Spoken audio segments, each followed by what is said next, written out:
Hello, welcome to Poetry Changes Lives, my book of poetry, history, and a thought for the day.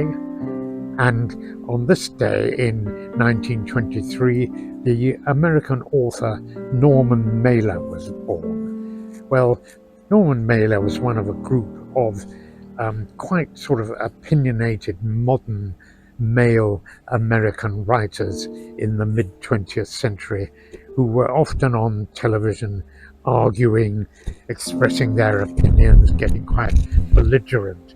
Other writers included Hunter Thompson, Truman Capote, Gore Vidal, and Tom Woolf.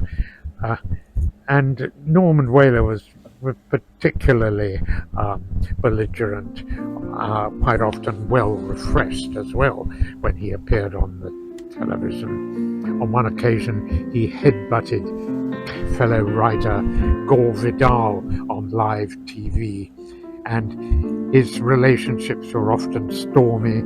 He was married more than once. One of his wives he stabbed with a penknife, earning himself the nickname Mailer the Impaler. Well, his first novel, The Naked and the Dead, was a very sort of modern, forceful novel. It's well worth reading. Two of his books won him Pulitzer Prizes, which is pretty good going.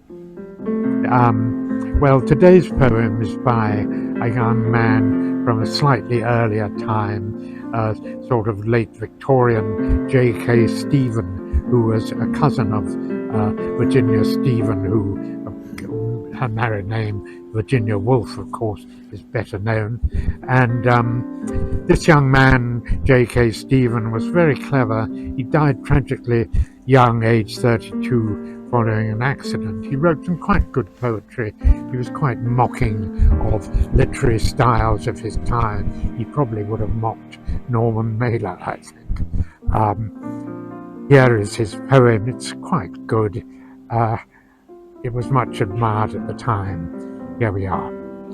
Will there never come a season which shall rid us from the curse of a prose that knows no reason and an unmelodious verse?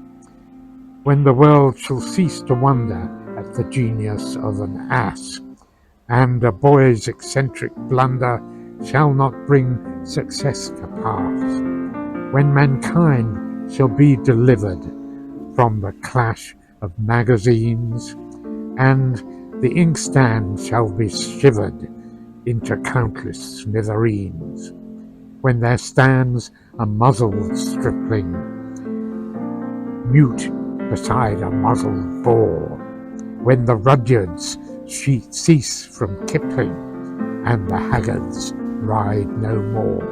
Well, that's quite critical, really, of writers of his age. It was well received at the time. Well, today I reflect on mental illness, attitudes, and aggression in particular. I will hope to respect all people as my brothers and sisters. Thank you for listening.